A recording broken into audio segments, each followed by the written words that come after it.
आज मुसीबत आई हुई है, आज हालात ये है, एक के बाद एक मस्जिदों पर हमला किया जा रहा है।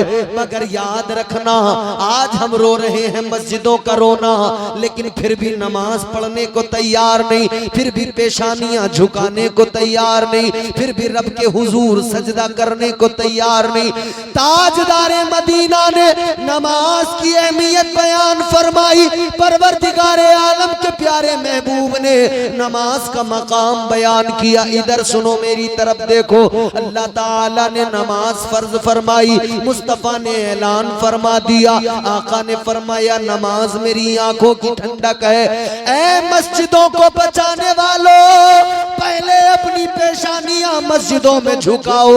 मस्जिदों के लिए सिर्फ मैदान में आकर शोर करना काफी नहीं होता, बल्कि पहले मस्जिदों में सर भी झुकाना होता है। और इतना सब होने के बावजूद भी, इतना सब देखने के बावजूद भी हमको क्या चाहिए था कि आज वहां ऐसा हुआ है। चलो हम तो खुद को बदले, हम तो अपने गांव की मस्जिदों को आबाद करें, हम तो 5 वक्त की नमाजें पढ़ने लग जाए। लेकिन अफसोस बराबर है, नमाज पढ़ने को हम तैयार नहीं। अफसोस बराबर है, एक वक्त भी सर झुकाने को हम तैयार नहीं। अल्लाह अकबर कबीरा। आओ अजीजों, मैं एक बात बताता हूँ, आज अगर आपका कहना यह है कि नमाज में जाने नहीं देता शैतान, या नमाज में दिल नहीं लगता हमारा, तो याद रखना मेरे आका ने नुस्खा बता दिया, ताजदारे मदीना ने तरीका बता दिया। आप नमाज को आइए, आप कम से कम आकर नमाज पढ़ना तो शुरू कीजिए। धीरे धीरे धीरे धीरे इस दिल में नमाज की मोहब्बत और अहमियत खुद ब खुद अल्लाह डाल देगा, और नमाज में दिल भी लगने लगेगा, नमाज में दिल भी लगने लगेगा। क्योंकि कुरान ने खुद ऐलान किया, अल्लाह ताला ने फरमाया, इन्नस्सलात तन्हा अनिल फ़हशाई वल मुनकर। अल्लाह ने फरमाया नमाज बेहयाइयों से, बुरी बातों से रोकती है। सुभान अल्लाह, सुभान। एक अकेली नमाज है, मगर रोकती है न जाने कितनी बुराइयों से। मजे की बात मैं आपको बताऊं, नमाज बेहयाइयों से, बुराइयों से रोकती है, मगर जितना आदमी का नमाज में दिल नहीं लगता ना, उससे कहीं ज्यादा नमाज की बात सुनने में दिल नहीं लगता। ये भी एक सच्चाई है। जी जी जी। नमाज की बात भी सुनना आदमी को गवारा नहीं है। जलसों में तो ये सोच रहे हैं लोग कि बस बाहर से मौलाना आए और एक रात में तमाम गांव को जन्नती बना के चले जाए। मौलाना के बाप की जन्नत नहीं है, अल्लाह पाक की जन्नत है। दुनिया भर का कोई भी मौलवी आए, आपको एक रात में जन्नती नहीं बना सकता। याद रखना, जन्नत अल्लाह ताला की, मालिक मुस्तफा। जन्नत में जाना है तो उसी तरीके से जाओगे जो तरीका मुस्तफा ने अता फरमाया है। सुभान अल्लाह, सुभान। एक शख्स मेरे हुजूर की बारगाह में आया, आका की बारगाह में आया एक शख्स, कहने लगा हुजूर कलमा तो पढ़ लूं, ईमान तो ले आऊंगा, मगर नमाज नहीं पढ़ूंगा। सुने, बहुत तवज्जो से सुने। इसका मतलब यह है कि नमाज वाकई इंसान की तबीयत पे उसे वक्ती तौर पर गिरा तो गुजरती है, मगर इसके फवाइद बड़े हैं। सुभान अल्लाह। और जब एक बार इंसान आदी हो जाए तो फिर उसका दिल भी नहीं लगता है बगैर नमाज के। नौजवानों, जलसा कराने वालों, मुबारकबाद है, मगर सुनो सुनो, जिस तरह से जलसे करा रहे हो इसी तरह से मस्जिदों में और जाने लगो, नमाजी और बन जाओ। खुदा की कसम, इधर तुम जलसे भी करा रहे हो और मस्जिदों में जाओगे, नमाज पढ़ोगे, खुदा की कसम तुम्हारी पेशानियों से सजदों का नूर नजर आएगा। सारी दुनिया जब नौजवान को इस नमाजी को देखेगी, इसका खौफ दुनिया पे ऐसा होगा कोई आंख मिलाने वाला नहीं होगा। वो जिन्होंने दुनिया को फतह किया, वो जिन्होंने दुनिया पे इस्लाम का परचम लहराया, वो बेनमाजी नहीं थे, सब नमाजी थे। सुभान अल्लाह, सुभान अल्लाह, सुभान अल्लाह। बहुत जिन्होंने कैसर और किसरा को फतह किया था, जिन्होंने रोम की हुकूमत का तख्ता पलट दिया था, वो बेनमाजी नहीं थे, सब नमाजी थे। हम तो चैनो सुकून की जिंदगी गुजार रहे हैं, फिर भी नमाज नहीं पढ़ते। उन्होंने तो तलवारों के साये में नमाजें अदा की। हम तो बड़े मजे की जिंदगी गुजार रहे हैं, गोश्त से रोटी खा रहे हैं, बिरयानियां खा के नमाज नहीं पढ़ रहे। उन्होंने सूखे हुए चमड़े पानी में भिगो भिगो कर उनको चबा चबा कर पेट की आग बुझाई, या कुछ ना मिला तो फाके किए, मगर फिर भी उन्होंने नमाजें अदा की, फिर भी उन्होंने सजदे किए। ये उनकी बात थी। आज हम चाहते तो ये है दुनिया को फतह कर ले, मगर एक वक्त नमाज पढ़ने को तैयार नहीं। इरादा तो ये है कि हम सारी दुनिया को फतह कर लें, मगर नमाज एक वक्त की पढ़ने को तैयार नहीं। एक शख्स हुजूर की बारगाह में आया, कहने लगा हुजूर कलमा तो मैं पढ़ लूंगा मगर नमाज नहीं पढ़ूंगा, ईमान तो ले आऊंगा मगर नमाज नहीं पढ़ूंगा। आका ने फरमाया अच्छा नमाज नहीं पढ़ोगे? कहा नहीं पढ़ूंगा। तो हुजूर ने पता क्या फरमाया? हुजूर ने फरमाया चलो एक काम करो, तुम कलमा पढ़ो, बस 40 दिन नमाज पढ़ लो, उसके बाद में तुम्हारी मर्जी, मत पढ़ना।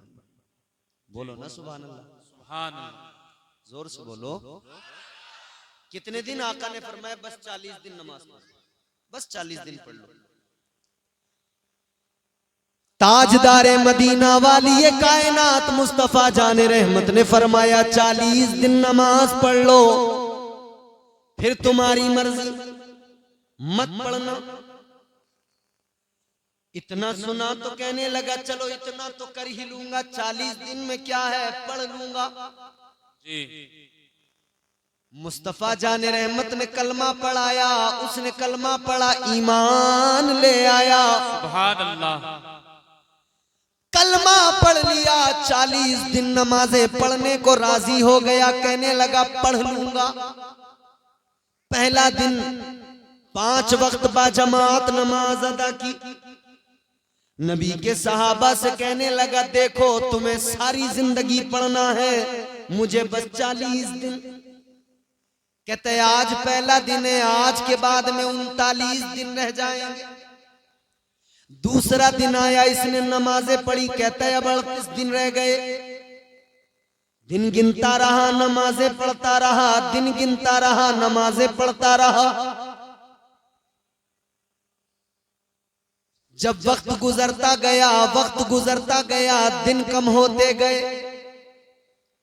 जब 39 दिन होने को आए, सबसे कह रहा था अब बस देखो मेरी छुट्टी होने वाली है, तुम पढ़ते रहना सारी जिंदगी भर नमाजें, मेरा काम खत्म, 40 दिन हो जाएंगे, छुट्टी। आखिरी दिन आ गया, 40वां दिन।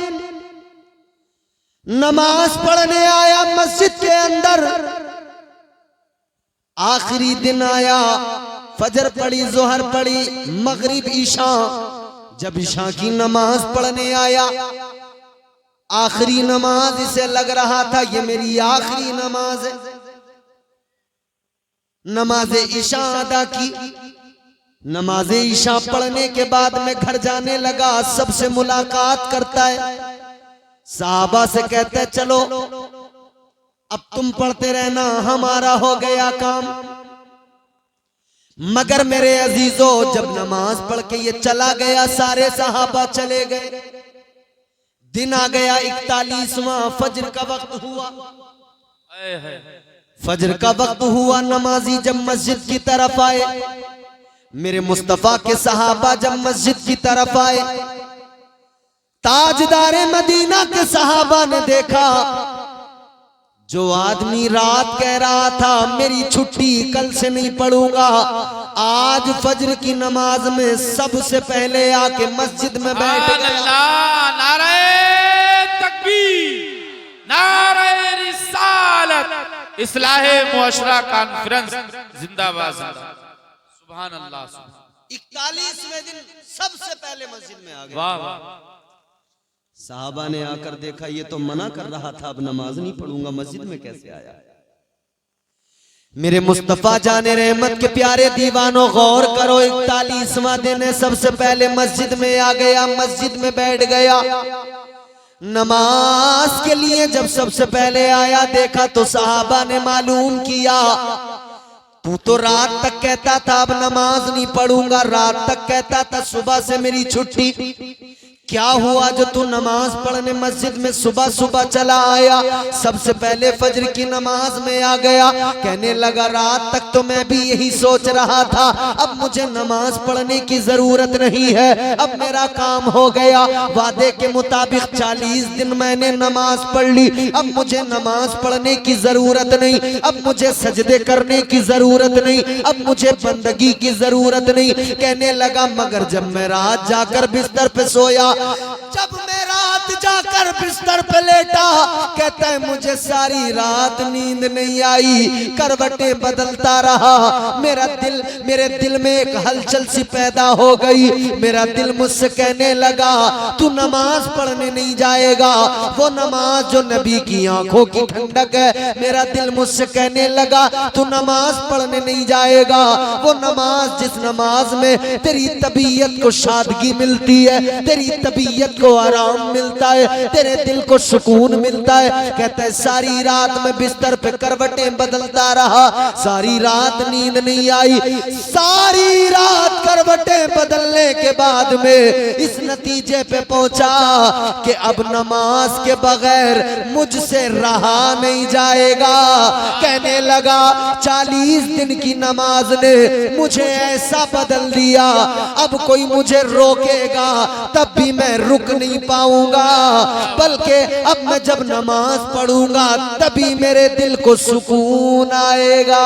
सुभान अल्लाह, सुभान अल्लाह, बहुत खूब। कहता है अब अगर नमाज नहीं पढ़ूंगा तो मेरे दिल को करार ही नहीं मिलेगा, सुकून ही नहीं मिलेगा।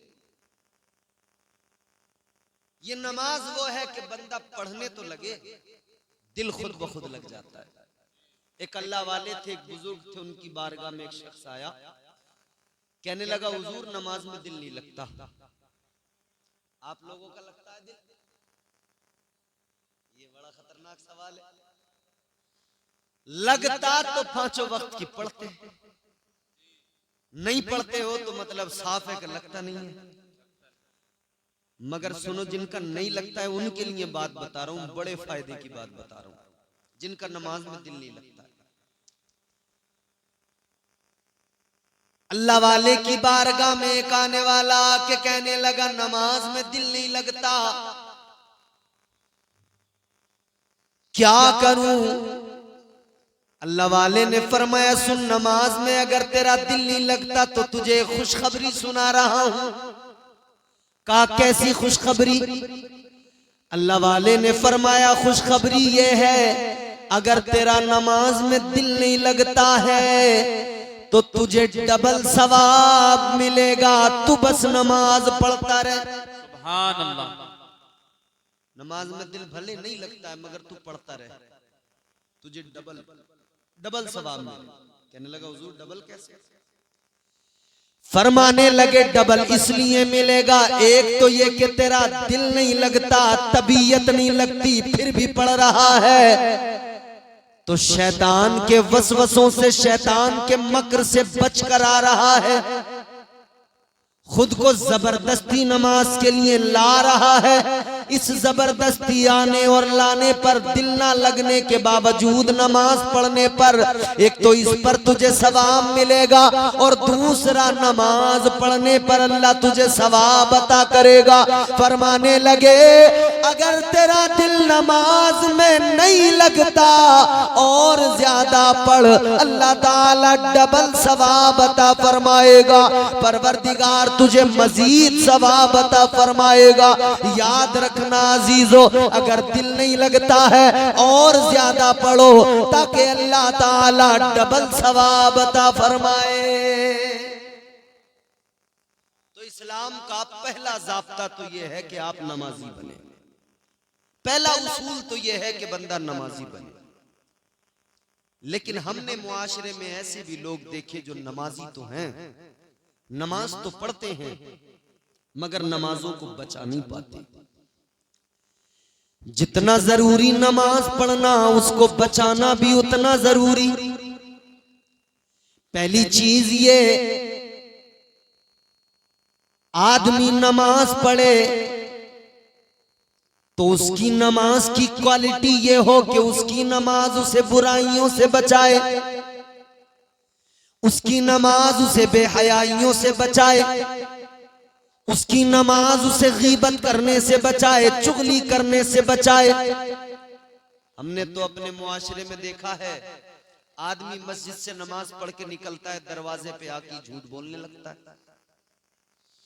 आदमी मस्जिद से नमाज पढ़ के निकला, किबला मस्जिद के दरवाजे से उसने गीबत करना शुरू कर दिया।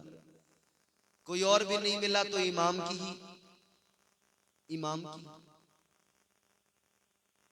याद रखना,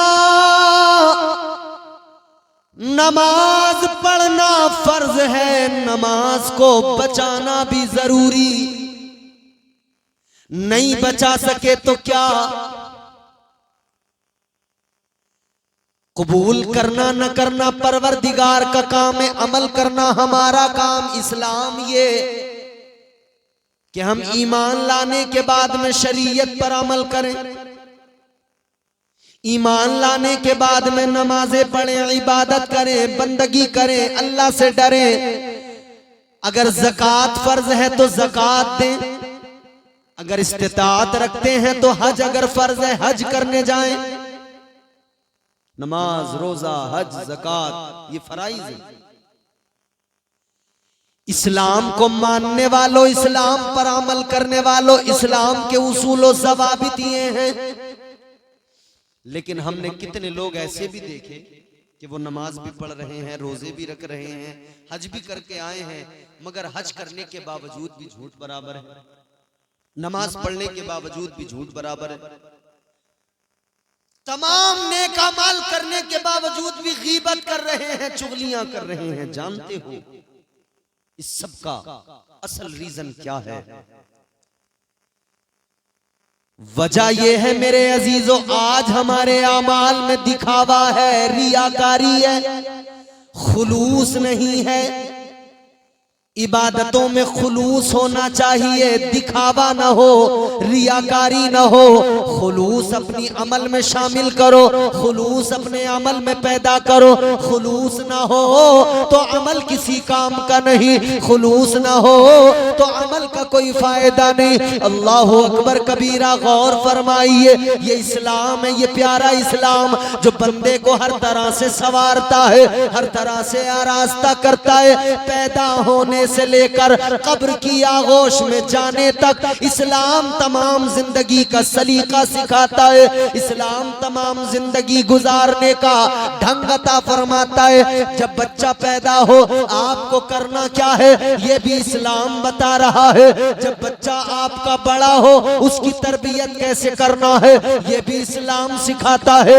जब आपका बच्चा जवान हो जाए तब वो जिंदगी कैसे गुजारे ये भी इस्लाम सिखाता है। और जब बुढ़ापा आ जाए तो बूढ़े के साथ में फिर उसकी औलाद को क्या करना है और औलाद के साथ में इस बुजुर्ग को कैसे रहना है ये भी इस्लाम सिखाता है। फिर इस्लाम ये भी सिखाता है कि जब बंदा कब्र में जाए तो कब्र में कैसे उतारना है, कब्र में उतारने का तरीका क्या है, कब्र में रखने के बाद की मंजिलें क्या हैं, आगे मुनकर नकीर आएंगे, आगे के मामलात क्या है, सब कुछ मेरे आका ने बयान फरमा दिया, सब कुछ मेरे आका ने उम्मत उम्मत को सिखा दिया, ताजदार मदीना ने सब कुछ बता दिया, सब कुछ सिखा दिया। मगर अजीजों, आज हमारी हालत ये, सब कुछ जानने के बावजूद, सब कुछ समझने के बावजूद भी हमारी हालत ये बेअमल बने हुए हैं। आज अगर दुनिया के अंदर अपने मजहब के नाम लेने के बाद में सबसे बड़ी मजहब से दूरी बनाई हुई कौम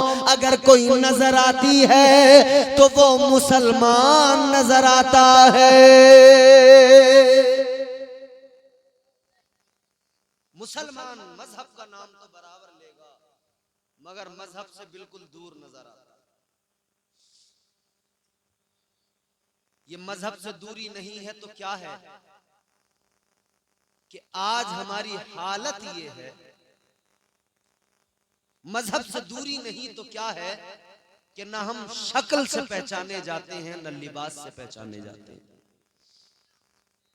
जबकि आपको इशारा करके तो लोग यहां तक कह देते हैं कि कपड़ों से पहचानो, मगर हमारे लोग, बड़ी अजीब बात है, हमें कल्चर जो है ना वो अमेरिका का पसंद आता है, यूरोप का पसंद आता है।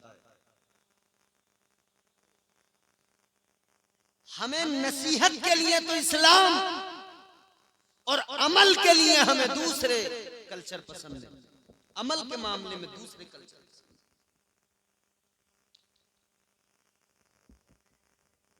कल्चर की बात जहां तक है ना,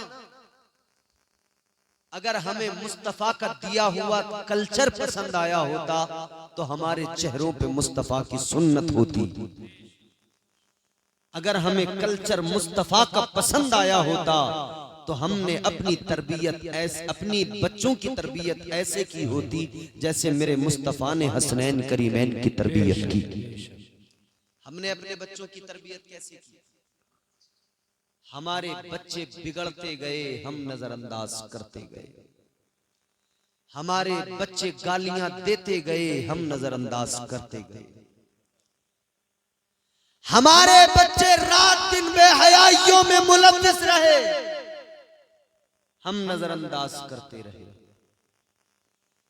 हमारी कौम की बेटियां बेपर्दा हुई, हमने अपनी आंखों को मूंद लिया। याद रखना, इकबाल ने कहा कि मोहम्मद से वफा तूने तो हम तेरे हैं, ये जहां चीज है क्या लोहो कलम तेरे हैं। सरकारे मदीना ताजदारे दो आलम मुस्तफा जाने रहमत सल्लल्लाहु ताला अलैहि वसल्लम से वफा कीजिए। मुस्तफा जाने रहमत से वफा करने का मतलब ये नहीं कि हम दाढ़ियां मुंडाएं फिर अपने आप को नबी का वफादार कहें। हम झूठ बोले फिर अपने आप को नबी का वफादार कहें। शराबे पिए फिर अपने आप को नबी का वफादार कहें। जुआ खेले फिर अपने आप को नबी का वफादार कहें। गालियां जबानों पर हो फिर अपने आप को नबी का वफादार कहें। और फिर हम कहते हैं हमारी दुआएं कबूल नहीं हो रही है, हमारे साथ बड़ी परेशानियां हैं, बड़ी दिक्कतें हैं, बड़े मसाइल हैं। आज हमारा शिकवा ये हमारी दुआएं कबूल नहीं हो रही है, शिकवा है ना। लेकिन ये देखा कि हमने अपनी जबान को गालियों से गंदा किया, हमने अपनी जबान को झूठ से गंदा किया, हमने अपनी जबान को चुगली और गीबत से गंदा किया। जबान को पाक कीजिए अपनी, झूठ गीबत चुगली बदकारियों से बचिए, फिर दुआ मांगिए, फिर देखिए अल्लाह ताला दुआ कबूल करता है या नहीं करता है। अच्छा, हम एक तरफ दुआ कर रहे हैं या अल्लाह कोई उमर जैसा आदिल भेज दे। मुसलमानों की हालत बड़ी नाजुक है। हम दुआ कर रहे हैं या अल्लाह कोई सलाहुद्दीन अय्यूबी पैदा कर दे। शेखपुरा वालों एक जुमला सुनो, बेपर्दा औरतों की गोद में सलाहुद्दीन अय्यूबी पैदा नहीं होते हैं। बेपर्दा और आवारा मिजाज औरतों की आगोश में उमर जैसा आदिल पैदा नहीं होता, हुसैन जैसा शहीद आजम पैदा नहीं होता। उसके लिए माँ हजरत फातिमा जैसी चाहिए, उसके लिए माँ वो चाहिए जो पाक दामन हो, पाकीज़ा हो, जो रातों को जागकर सजदे करने वाली, अपने रब को मनाने वाली हो। माँ भी ऐसी चाहिए, तब वो पैदा होंगे। आज हमारी माएं जैसी हमारी मुआशरे की औरतें वैसे ही बच्चे। जब औरतें नाच रही हैं तो बच्चा भी पैदा होती नाच रहा है। जब औरतों की जबान अच्छी नहीं, गालियां हैं जबान पर, तो पैदा होने के बाद जैसे उसने बोलना सीखा, सबसे पहले उसने भी साथ साथ यही सीखा। जहां अम्मा अब्बा ये चीज ये अल्फाज सीखे तो अम्मा अब्बा को गालियां देते सुना तो फिर उसने भी गालियां सीख ली। छोटे छोटे बच्चे क्या आपने देखा नहीं, इन्हें कहां से कहीं से कोई, आप बच्चे को कलमा नमाज सिखाएं, इमाम के पास भेजें, तब जाकर सीखता है। गालियां सिखाने के लिए आपने किसी ट्रेनिंग सेंटर में भेजा, किसी स्कूल में भेजा?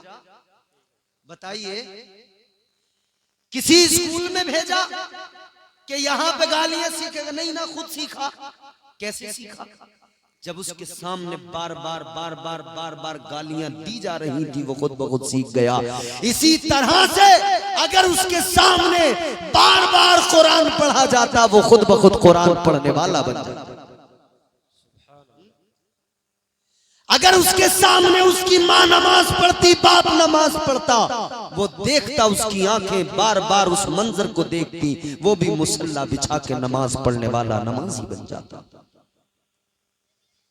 हम बच्चों को जो कहते हैं ना कि हमारे साहब नौजवान बिगड़ गए, नौजवान बिगड़ गए, नौजवान नहीं बिगड़े, पहले हमारे बुढ़े बिगड़े तब नौजवान बिगड़े।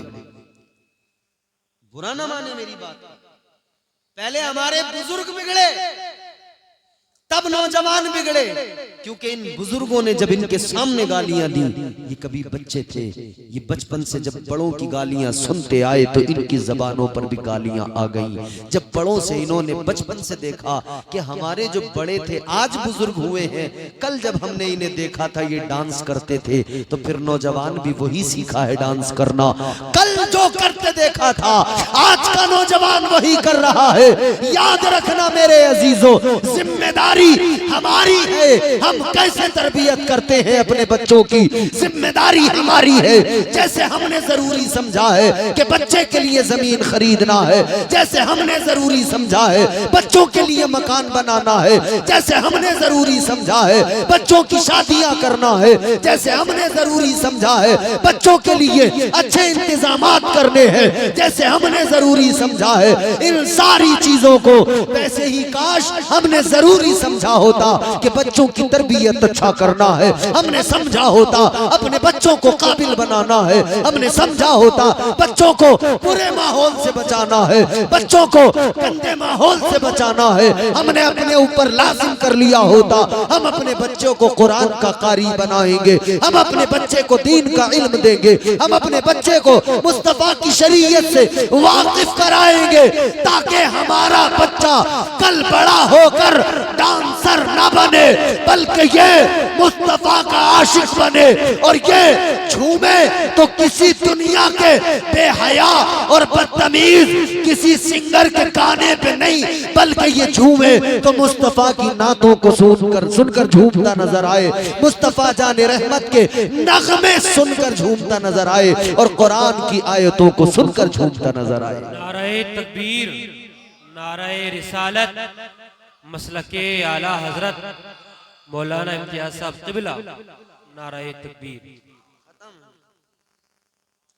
तरबियत करना हमारी जिम्मेदारी, ईमानदारी के साथ खुद फैसला करें। बात को खत्म करते हैं। एक बात और मैं आपको बताऊं, मैं किसी की बुराई, किसी के बारे में कुछ बोलना नहीं चाहता कभी भी। मैं चाहता हूं सब मुझसे खुश रहें, मगर माजरत के साथ एक बात जरूर कहता हूं, होता है कभी कभी वैसे तो गड़बड़ हो ही जाती है, लेकिन फिर भी शायद मैं ये तो नहीं कहता कि साहब सब कुछ अच्छा ही है, मगर एक चीज जरूर आपकी मेरी मनपसंद नहीं थी, वो ये माइक था आपका, जिसने मुझे पूरे बोलने ही नहीं दिया। मैं आपकी माइक की बुराई नहीं कर रहा, मशीन अच्छी है, शायद कि आज की सेटिंग आपसे नहीं हो पाई हो, वल्लाहु आलम, लेकिन हाँ बोलने नहीं दिया माइक ने। जब मुझे खुद को सुन के अच्छा नहीं लग रहा तो मैं समझ सकता हूँ कि आपको भी सुन के ज्यादा कुछ खास लग नहीं रहा होगा, मुझे ऐसा लग रहा, बढ़िया लग रहा है, क्योंकि मैं रोज तकरीरें करता हूँ, मुझे खुद को सुन के भी लगता है कि हाँ मुझे समझ में आ रहा है। अभी जब मेरी बात मुझे ही समझ में ना आए तो तुम्हें कहां से समझ में आ सकती है? मगर खैर, अल्लाह ताला बेहतर फरमाए, इनके काम में बरकतें अता फरमाए, और कोशिश करें हमेशा कि खतीब के लिए जिस तरह का जो खतीब हो उसके लिए वैसा आप सेटिंग करें, तरन्नुम वाले खतीब के लिए उसके लिहाज से सेटिंग की जाए, और जो आम तौर पे बोलने वाले खतीब हैं उनके लिए उनके हिसाब से आप सेटिंग करें। बिल्कुल सादा बजा दे, खुश्क बजाने को मतलब नहीं, वो तो बोलते चले जाएंगे, लेकिन तरन्नुम में जैसे नात पढ़ने वाला नात के लिए तरन्नुम में उस आपसे माइक का मुतालबा करता है, वैसी तरन्नुम से बोलने वाले खतीब को भी जरा सा आपसे मुतालबा होता है कि माइक की खुश्की दूर हो। मगर खैर, अब मेरी आखिरी बात आप सुने, अल्लाह ताला फिर भी बड़ा करीम है। हम सब इतने गुनाहगार हैं, इतनी तमाम हमारे अंदर खराबियां हैं, हम शराबी भी हैं, हम जुआरी भी हैं, हम बदकारियों में भी हैं, हम कितनी बुराइयों में मुलव्विस हैं, मगर फिर भी अल्लाह ताला हम पर कितनी करम फरमाता है। वो नवाजने पे आए तो नवाज दे जमाना, वो नवाजने पे तो नवाज दे जमाना, वो करीम ही जो ठहरा तो करम का क्या ठिकाना। फिर भी परवरदिगार इतने करम फरमाता, इतना सब हमारे अंदर खराबियां, फिर भी अल्लाह ताला अजाब नाजिल नहीं फरमाता। इतनी सब खराबियां हमारे अंदर होने के बावजूद भी अल्लाह ताला के हम पर एहसान देखो, अल्लाह अकबर कबीरा। आखिरी बात आपको बताता हूँ, अल्लाह का करम देख लो, अल्लाह की अताएं देख लो, अल्लाह ताला कितना बड़ा करीम है, कितना बड़ा फजल फरमाने वाला है। कल मैदान महशर का मंजर आप निगाहों के सामने रखिए, नफसी नफसी का आलम है, परवरदिगार की रहमतें बंदे को बख्शने के लिए मुंतजिर है, बहाने तलाश कर रही है। अल्लाह अकबर कबीरा। कल मैदान महशर में एक इंसान होगा, परवरदिगार आलम की अदालत में खड़ा होगा, अल्लाह की बारगाह में, अल्लाह की अदालत में खड़ा होगा। परवरदिगार आलम की बारगाह में जब उसके आमाल का वजन किया जाएगा, अल्लाह ताला की अदालत में जब आमाल तोले जाएंगे, आमाल उसके इतने नेकियां और गुनाह, एक पल्ले में नेकियां एक में गुनाह, जब वजन किया जाएगा तो इतने कि एक नेकी की बस जरूरत पड़ेगी, एक नेकी कम पड़ जाएगी फकत जन्नत में जाने के लिए। एक नेकी की जरूरत पड़ेगी बस जन्नत में जाने के लिए। दोनों पल्ले बराबर हैं, एक नेकी आ जाए काम बन जाए, एक नेकी मिल जाए परवाने जन्नत मिल जाए। जल्दी सुनो, ये परेशान होगा, सोचेगा एक नेकी कम पड़ गई, काश मैंने कोई एक अमल ऐसा कर लिया होता दुनिया में कि ये एक नेकी की कमी भी पूरी हो जाती और मैं जन्नत का हकदार बन जाता। एक नेकी कम पड़ गई, क्या करूं? अल्लाह ताला की अदालत में अल्लाह ताला ने फरमाया, तूने, तुझ पे मैंने बड़े करम फरमाए, बहुत फजल फरमाया, मगर सुन ले, आज एक नेकी तुझे कम पड़ गई तो तेरा रब तुझे एक मौका दे रहा है। मैदान महशर में भी अल्लाह ताला ने एक मौका दिया, फरमाया जा एक नेकी किसी से मांग ले, एक नेकी किसी से ले आ। तू एक नेकी लाएगा तेरा रब तुझे जन्नती बना देगा। इसने सोचा कहां जाऊं, किधर जाऊं, किससे नेकी मांगूं। इसके दिमाग में ख्याल आया, सोचने लगा एक जात ऐसी है जिसने मुझे बहुत प्यार किया, एक जात ऐसी है जिसने मुझे बड़ी मोहब्बतों से नवाजा है हमेशा, जिसकी ममता की आगोश में मैं परवान चढ़ा। ख्याल आया वो मेरी माँ है, चलो अपनी माँ के पास जाऊं, माँ से जाकर एक नेकी मांगूं। मेरी माँ मुझसे बड़ी मोहब्बत करने वाली हस्ती, एक नेकी अगर मेरी माँ ने मुझे दे दी मेरा काम बन जाएगा, जन्नत में चला जाऊंगा। ताजदारे मदीना के गुलामों, ये माँ के पास आया, अपनी माँ से आके कहने लगा मेरी माँ एक नेकी की जरूरत है, एक नेकी मुझे दे दे। माँ ने कहा बेटा ये दुनिया नहीं है, ये महशर का मैदान है, यहाँ एक एक नेकी की अहमियत। माँ ने कहा बेटा ये दुनिया नहीं है, तेरे लिए दुनिया में मैंने बहुत कुछ किया, इतना किया कि अपनी जिंदगी भूल गई तेरी जिंदगी बनाने की खातिर। खुद को मैंने फरामोश कर दिया तेरी परवरिश की खातिर। कहती है बेटा उधर जो करना था सब कर दिया, इधर मुझसे कोई उम्मीद न लगा, वापस चला जा। इधर मुझे अपनी फिक्र लगी है, अपने बारे में सोच रही हूं किसी तरह मेरी बख्शिश हो जाए, मेरा काम बन जाए। माँ ने इनकार किया, ये मायूस होकर आगे बढ़ा। सोचा किधर जाऊं, तो ख्याल आया एक जात और है जिसने जवानी से बुढ़ापे तक फिक्र की है, तो मेरी फिक्र की है, सब कुछ किया है मेरे लिए। ख्याल आया मेरा बाप भी तो मुझसे बड़ा प्यार करता था, मेरे बाप ने उंगली पकड़ के चलना सिखाया था, मेरे बाप ने तालीम से मुझे आरास्ता किया था, मेरे बाप ने मेरे लिए प्रॉपर्टी बनाई थी, मेरे बाप ने मेरे लिए मकान बनाया था, मेरे बाप ने मेरे लिए जमीन खरीदी थी, मेरे बाप ने मेरे लिए अच्छी शादी मेरी करके मेरे लिए अच्छी बीवी का इंतजाम किया था, मेरे बाप ने सब कुछ किया था। चलो बाप के पास चलता हूँ, शायद मेरा काम बन जाए। अपने वालिद के पास मैदान में शरीय इंसान गया, जाकर कहने लगा अब्बा एक नेकी कम पड़ गई, आज एक काम मेरा कर दो, एक नेकी दे दो। आप मुझे एक नेकी दोगे, अल्लाह मुझे परवाने जन्नत अता फरमा देगा। इसने एक नेकी मांगी, मगर सुनो बाप ने भी इनकार कर दिया, जा चला जा, मुझे अपनी फिक्र है।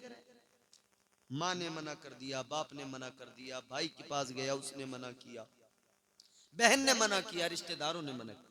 कल किसी से ना सुनेंगे उससे पहले आज कुरान ने समझा दिया, कुरान पढ़कर समझ लो, अल्लाह ने आज मिजाज दे दिया, कल किसी से महशर में उम्मीद ना लगाना।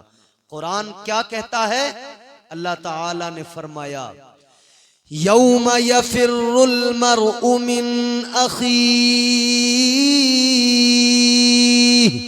व उम्मिही व अबीही व साहिबतिही व बनीही। कुरान कहता है कोई उधर काम में ना आएगा, न तेरा माँ, न तेरी माँ, न बाप, न भाई, न बहन, न बीवी, न कोई रिश्तेदार, कुछ नहीं। अलगरज ये जब मायूस हुआ, किसी ने नेकी नहीं दी, तो इसको ख्याल आया कि शायद अब बात बनने वाली नहीं है। कहता है अब तो मुझे दोज़ख में जाना ही है, क्योंकि नेकी नहीं मिली तो जन्नत में कैसे जाऊंगा। ख्याल आया अब काम नहीं बनेगा, तो खुद ही सर झुकाया, शर्मिंदा हुआ, मायूस हुआ और दोज़ख की तरफ चल पड़ा। जब ये चला, रास्ते में इसे एक और मिला, उसने इसके चेहरे को देखा, कहा क्या हुआ, बड़ा गमगीन है। कहने लगा गम क्यों ना हो मुझे, परेशान क्यों ना हो जाऊं मैं, एक नेकी कम पड़ गई, एक नेकी फकत, जिसकी वजह से मैं जन्नत में जाने से रुक गया। उसने कहा एक कम पड़ी है ना, इसका मतलब नेकियां तो इतनी हैं तेरे पास कि एक और हो तो तू जन्नत में चला जाए। हैं तेरे पास नेकियां, बस एक कम पड़ी है। वो कहने लगा तू इतना मायूस है, मेरी हालत देख, मेरे पास क्या है, सिर्फ गुनाह, सिर्फ गुनाह, कोई नेकी ही नहीं है। कहा मतलब? कहा बस एक नेकी मेरे पास है, तुझे एक कम है, मेरे पास ले दे के एक ही नेकी है। कहने लगा चल तू बड़ा मायूस है, एक नेकी से मैं तो जन्नत में जाने वाला हूं नहीं, मगर तेरा काम जरूर बन जाएगा, तू तो जरूर जन्नत में चला जाएगा। कहने लगा मेरा तो एक नेकी से काम नहीं बनने वाला, तू एक नेकी मेरी ले जा, जा तू मायूस ना हो, जन्नत में चला जा।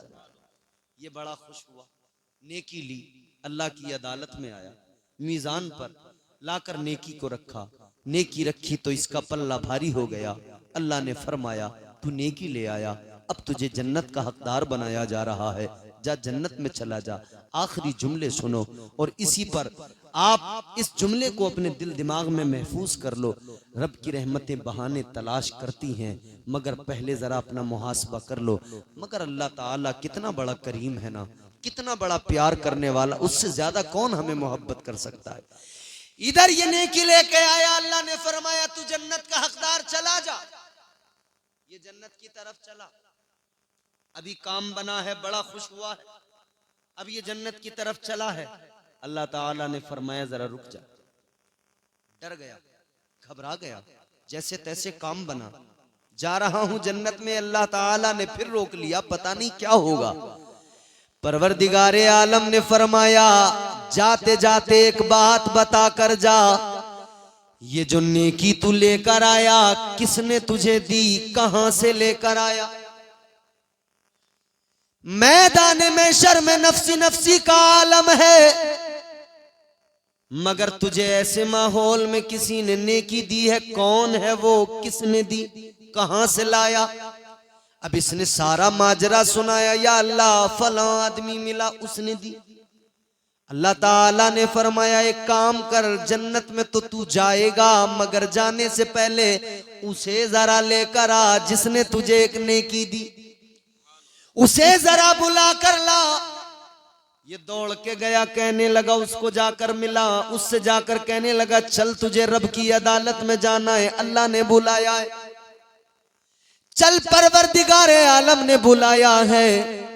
इसने जैसे ही कहा वो साथ आया रब की अदालत में। परवरदिगार ने फरमाया तूने इसको नेकी दी, या अल्लाह मैंने दी।